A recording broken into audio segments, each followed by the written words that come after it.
Hello, Bacho. Let's read the given question. The question says a policeman on duty detects a drop of 10% in the pitch of the horn of a moving car as it crosses him.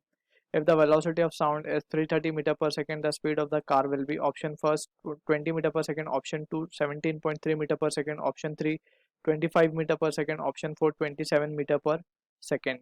So to understand the question, सबसे पहले तो we need to understand about the pitch. So pitch एक ऐसा characteristic है sound का जो frequency के proportional होता है, राइट. सो अगर कोई दो साउंड वेव जिसे हमें डिस्टिंग्विश करना है have same loudness and are played from the same instrument, so अगर उन दोनों में डिफरेंस हमें क्रिएट पता करना है, so that difference will be due to the frequency, right, और उसे ही हम पिच कहते हैं. So basically we can say pitch is proportional to the frequency. ये एक ऐसी कैरेक्टरिस्टिक है साउंड की जो सिर्फ फ्रीक्वेंसी पर डिपेंड करती है, right. So from this we can say now also we need to understand about the Doppler's effect, क्योंकि वी हैव बीन गिवन के रिलेटिव मोशन हो रहा है between source of sound and the observer. So in that scenario जो frequency हमें सुनाई देती है that is the apparent frequency observed by the observer. It is given by the formula v plus minus of v not divide by v minus plus of vs into n, where v naught is the velocity of observer, vs is the velocity of source, n is the actual frequency, n is the apparent frequency, and we have to be careful with the signs now.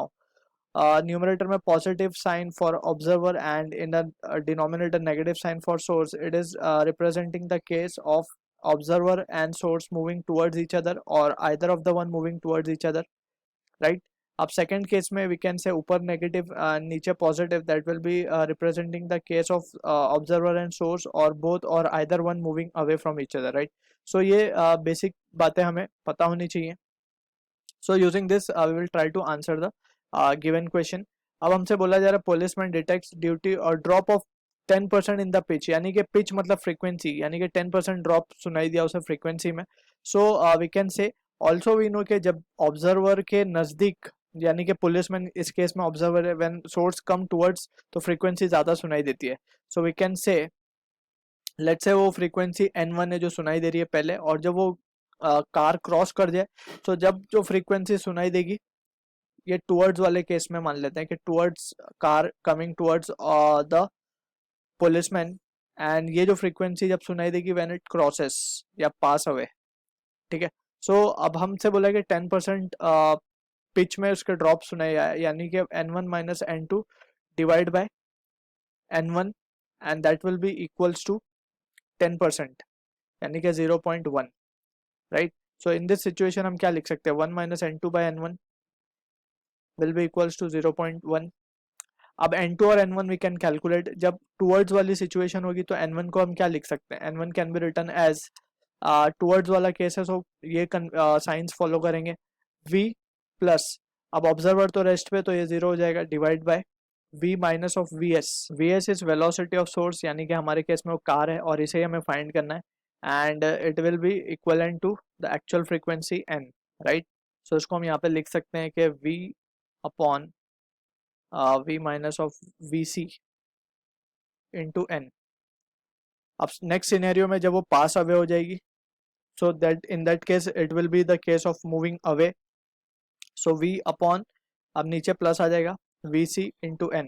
So this will be the case, right. अब using this result what we can write is, हम लिख सकते हैं therefore 0.1 will be equals to 1 minus of n2 हमें मिला है, n2 की जो वैल्यू मिली हमें that we will substituted over here. n2 की वैल्यू आई है हमारे पास v upon v plus we c, nn तो कैंसिल हो जाएगा दोनों तरफ से, और नीचे आ जाएगा v upon v minus of we C. So यहाँ से v will also get cancelled out.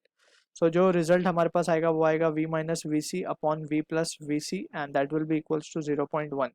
अब इसे जस्ट हमें क्रॉस मल्टीप्लाई करके सॉल्व करना होगा, so that we can get the value of we C, and यहाँ पे विद नेगेटिव -1 भी हमें लिखना होगा. So we can say from your 0.1 will be equals to this, right. अब इसको जब हम क्रॉस मल्टीप्लाई करेंगे, सो we can say 0.1 will be equals to, so यहाँ से हम देख सकते हैं वी कैन राइट